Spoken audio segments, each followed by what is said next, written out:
Hello and welcome back. We're going to be working through basic algorithm scripting challenges over at freeCodeCamp.com. And as usual, we have a few new things that we need to go over for the day. So I'll share my screen and let's take a look at mutations. Return true if the string in the first element of the array contains all the letters of the string in the second element of the array. For example, hello should return true because all of the letters here are present here. Okay. However, hey, H-E-Y, all of those letters are not present in hello. All right, look at line. Line here. Line should return true because all of the letters in line are present in alien, but notice it's not in the same exact order, just the letters have to be present.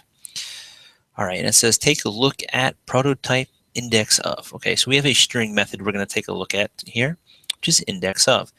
Index of can take up to 2 parameters, which is a search value and a from index. From index just saying we're going to start at this index of the string and then start searching from there. Remember, just like an array, the strings themselves are zero-based index. So if you look at what we're searching here for blue, we have blue starting at the 0th index. So it returns 0 for the 0th index.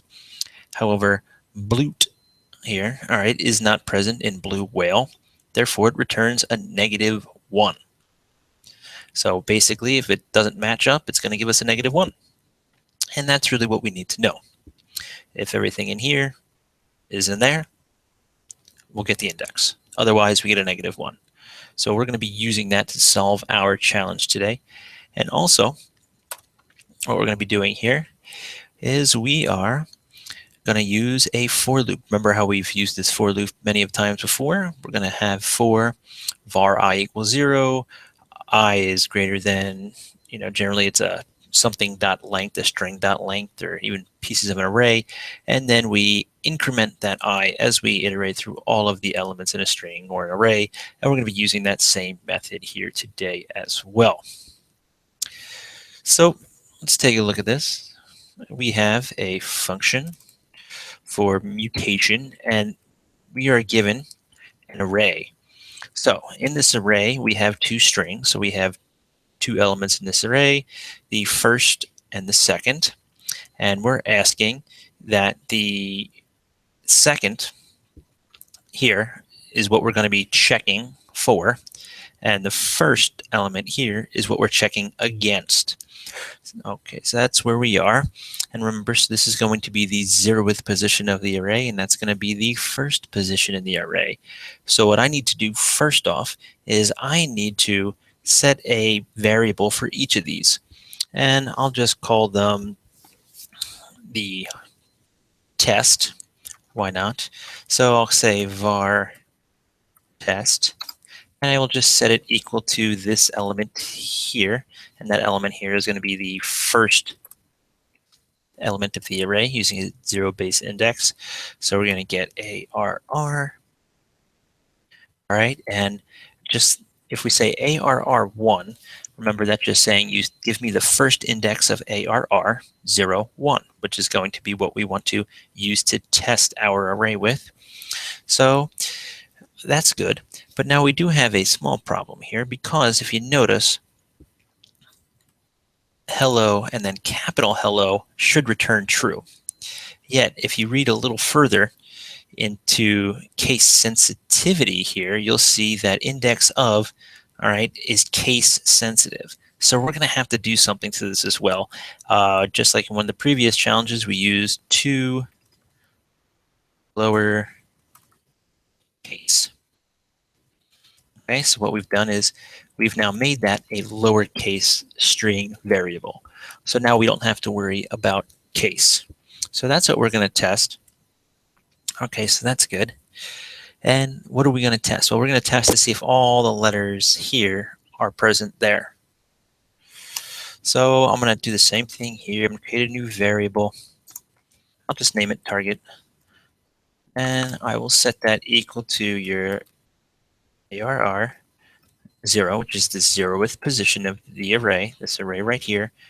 All right. So that's, in this case, it's hello.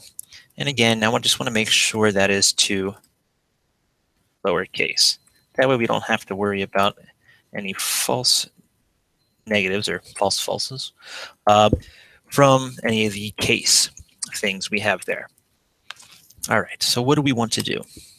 We know we want to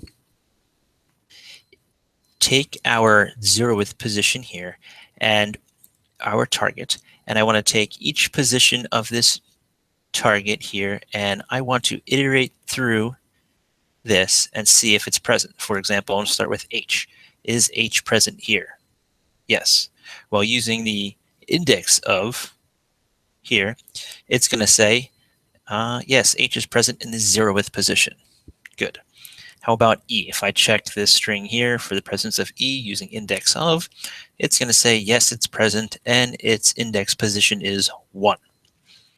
Next, we're going to check Y, and going to look over here, and we want to iterate through and say index of, oh wait, there's no Y. And here we're looking to return either a true or a false. So if we scroll down, you can see we're looking to return true or false. All right, so how are we going to do this? Well, let's create a for loop. Okay, and we're going to iterate through everything.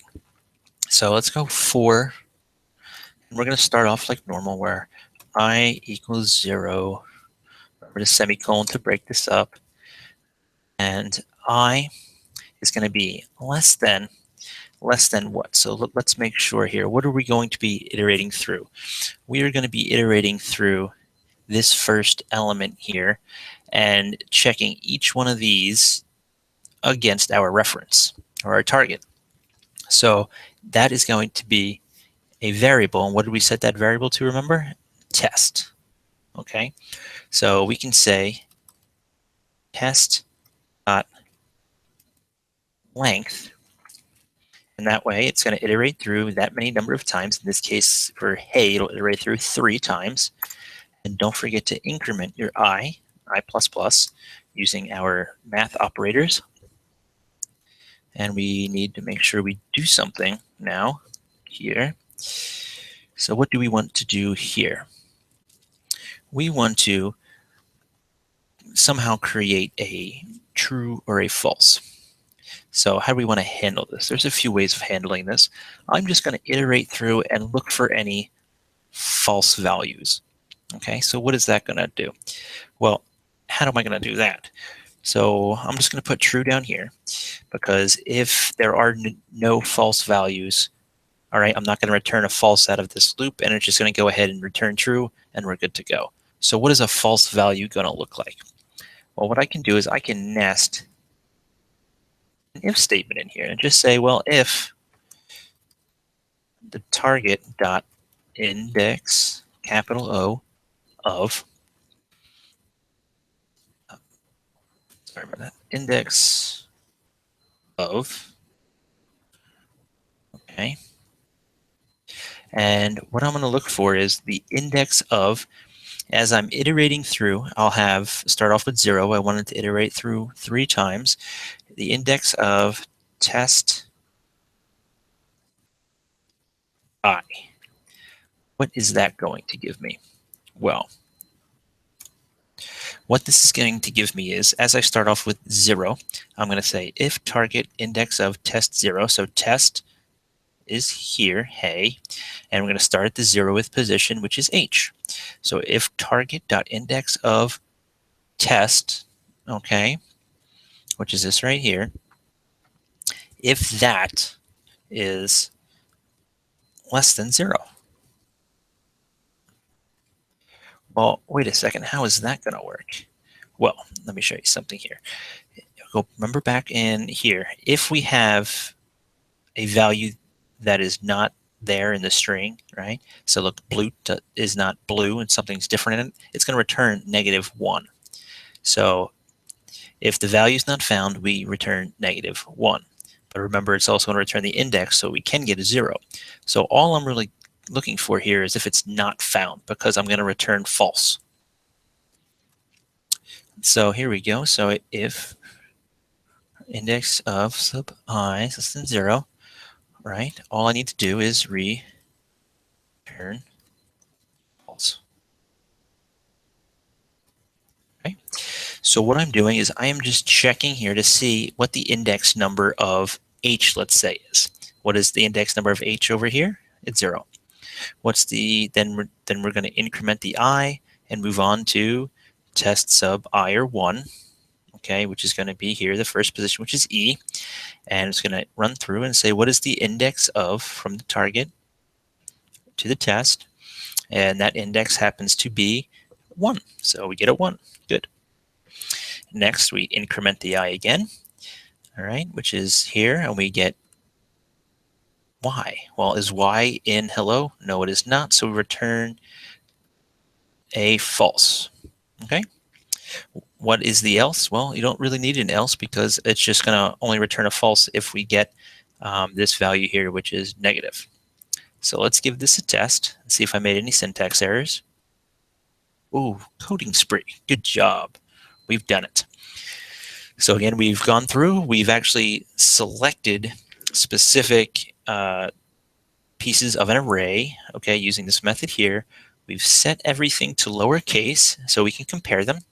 We've used our for loops to iterate through an array, and then we have an if statement where if this is true, we return a false value. And now returning any false, any sort of return here inside of a function is going to exit the function with that value, which is why we can get away without an else here as well. All right, so hopefully that was helpful. And if you have any questions, as always,